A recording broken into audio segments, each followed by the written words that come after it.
Like early in the season, we saw you like maybe once. You said what? Like early in the season, we saw you like maybe once. Boy, we've been seeing a lot of you recently. I think it was week 3. It was maybe week 6. And we've been seeing a lot of you recently. Well, you know what I'm saying? You have more of a reason to see me now. Much more of a reason to see me now. You're going to see me even more next week. You know, T.I. been chirping a little bit too much now. And, you know, it's interesting because, like you said, we couldn't find you, especially last year. Couldn't find you. I was looking for you last year. Oh, come on, the way y'all was struggling last year. I mean, the brother used to holler at me all the time. I'm sitting there looking at them.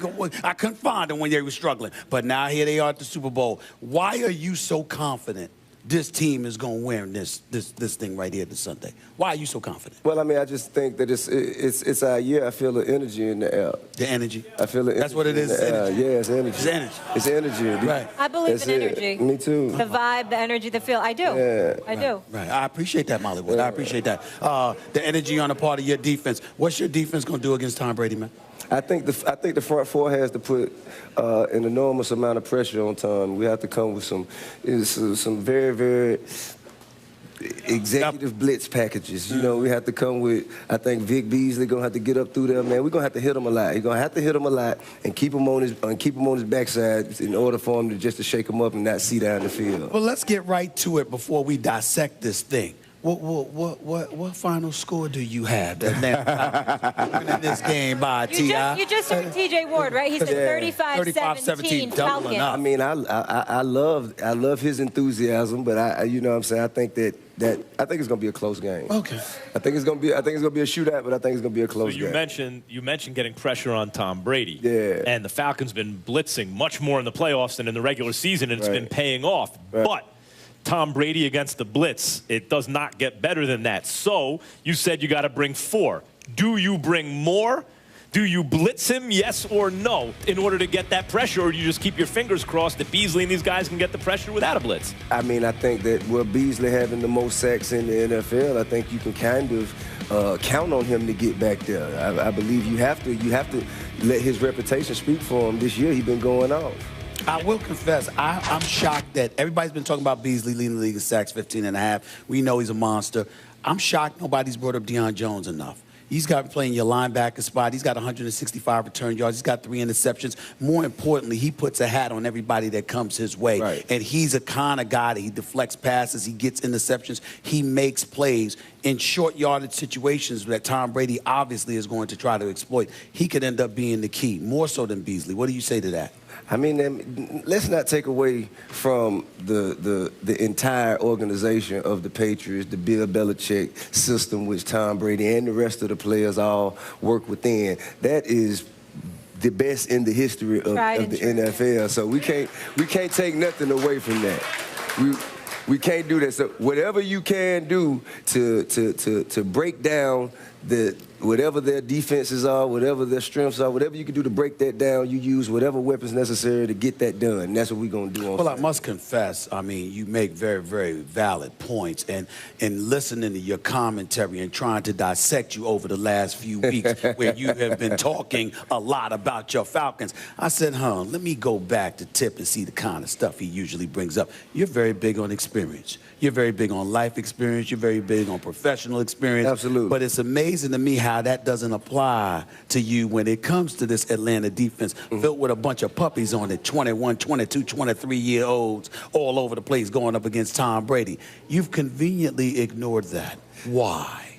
Well, I mean, like I said, it's the energy. I feel energy. I feel energy. I feel the energy and the timing of the Falcons making it to the Super Bowl, and the team that they have together this year allows me to be confident. They may be young, but they're ready.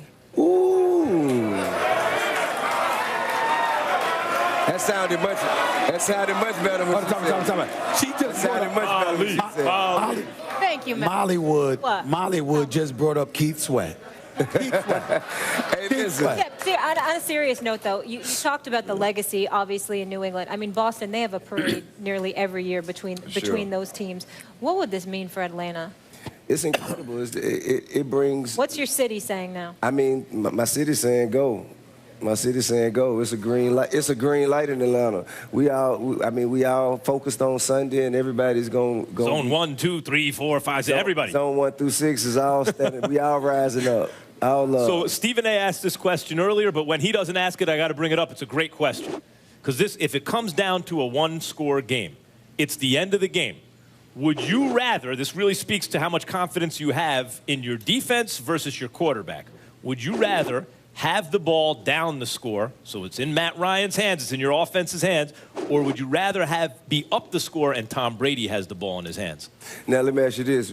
Are we talking how much time on the clock and where in the field?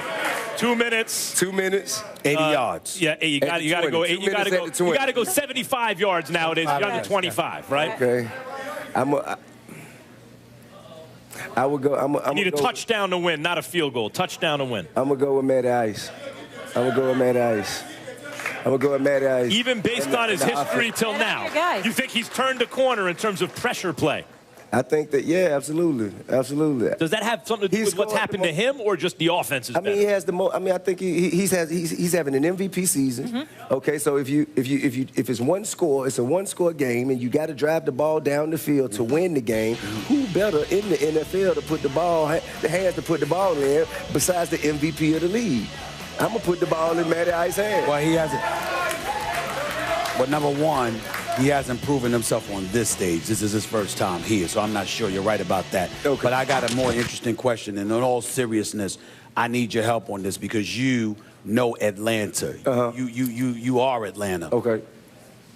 You got a lot of people that looking at Matt Ryan, mad respect for him. Sure. I also get the impression that even though everybody's happy about this, they kind of wish Michael Vick was here. Do you get that impression at all? Well, everybody, from other folks. Well, hey, listen, to me, yeah, Mike Vick has his legacy is etched in stone in Atlanta.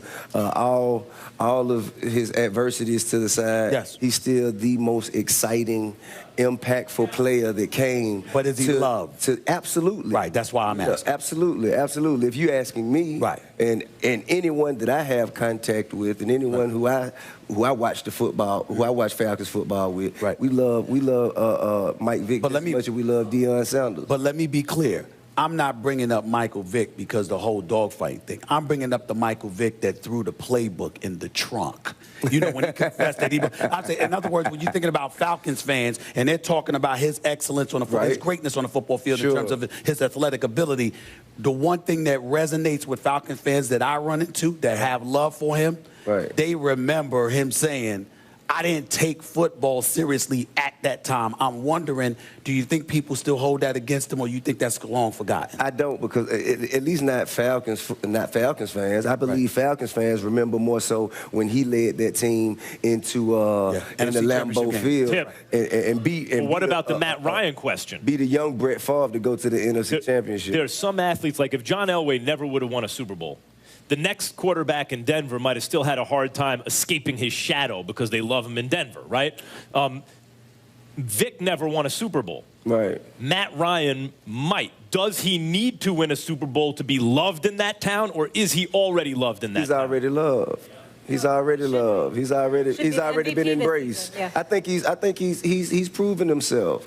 I believe he's proven himself simply by making it here and having the type of season. Be winning the MVP? Exactly. I think that in itself is justification. I just want to be clear. So either way, we're going to see you next week? Absolutely. Either way? I'm not sure about that. I'm not sure about that. No, he's a man of his word. He just said it. Wait a minute. I understand, but I'm letting y'all know right now, I got some detectives. I got some private investigators. I got people looking for T.I. next week. I'm telling y'all that right now. I'm not hard to find. All right. You say have that. my number. You say I do. You haven't texted me one time. I do. You haven't hit me one time. Not through this run. Not all right. And you all need to check out his latest EP, Us or Else. That is available right now. Thank you for being with us. We appreciate it.